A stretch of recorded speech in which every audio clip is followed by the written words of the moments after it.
and rioting and demonstrating, great is Artemis, great is Artemis. And Paul, go figure Paul, he's like, let me go in and talk to everybody. And they're like, are you kidding? They're going to shred you to pieces. You can't do that. And so they keep Paul off on the side. And the mayor of the city gets up in the front of everybody. He calms them down and says, look, guys, y'all need to cool your jets. We're in danger of being accused of rioting, which basically they are. And if we are accused of that, the Roman centurions will come in here, the legions, and they will make a bloodbath, and this place will turn into a complete graveyard. Y'all need to go home, settle yourself down. What's it? Store your roll, cool your roll, whatever that is. Help me, Lucretia. Slow your roll. Thank you so much. Slow your roll. And go ahead and check into the courts, to the assemblies. There's ways to handle this riot that would be appropriate without a bloodbath.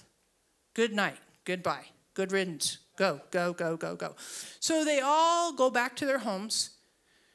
And Paul decides, after being there almost 3 years at this point, that he's going to continue on. Now, Ephesus becomes one of the key capitals for Christianity. Timothy, Paul sends Timothy, 1st and 2nd Timothy, his true son in the faith. He sends Timothy to be the pastor there. Timothy stays, and John, who wrote the Gospel of John, tradition says that John moved to Ephesus, as well as Jesus' mother, Mary, because John was to look after her, right? Jesus told Mary, or John on the cross, take care of my mom. He's like, I got her, don't sweat it. Everything's good. So John is looking after Mary, and to this day, you can still go and see, I think you can see the tomb supposedly where John was buried. Supposedly, that's tradition. But he wrote the Gospel of John, as well as the 3 epistles of John, in Ephesus. And you're like, what about Revelation? That was at Patmos, different place. But I'm just telling you that this city was a huge, huge impact. And from all this stuff, from Paul doing 2 to 3 years of work there, and Timothy and all that, then he writes the book of Ephesians. So when you read Ephesians now, you can appreciate, oh, this is who he's talking to. And there's a lot of overlap, commonality with us. So I'm going to bring this to your attention on some practical things to look at. Number 1, some small takeaways, or some takeaways. The first takeaway, I would say, is small beginnings. Small beginnings. 12 guys, a very small beginning.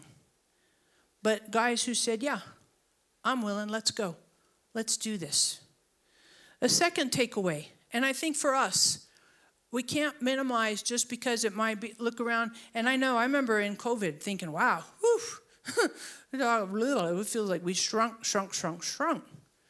But the size in numbers isn't an issue concern for God. But I think the bigger issue for us is letting Holy Spirit grow and help us develop and mature. A second takeaway that I think is really important. Religion can impede more than promote Jesus. You had a lot of religious stuff happening in Ephesus. You had a strong Jewish community. You had Artemis and the whole worship, and you're like, well, that's idolatry, and the Jews didn't have a complete revelation. But family, if we participate and we promote religion, legalism, then we're missing the point. The point of this whole thing that we are doing is Jesus. Loving Jesus, letting Jesus love us, and letting Jesus grow and change and develop us, mature us. If we're doing this for religion, to dot the I's and cross the T's and be legalistic, then I would propose to you that we could be impeding more than promoting Jesus.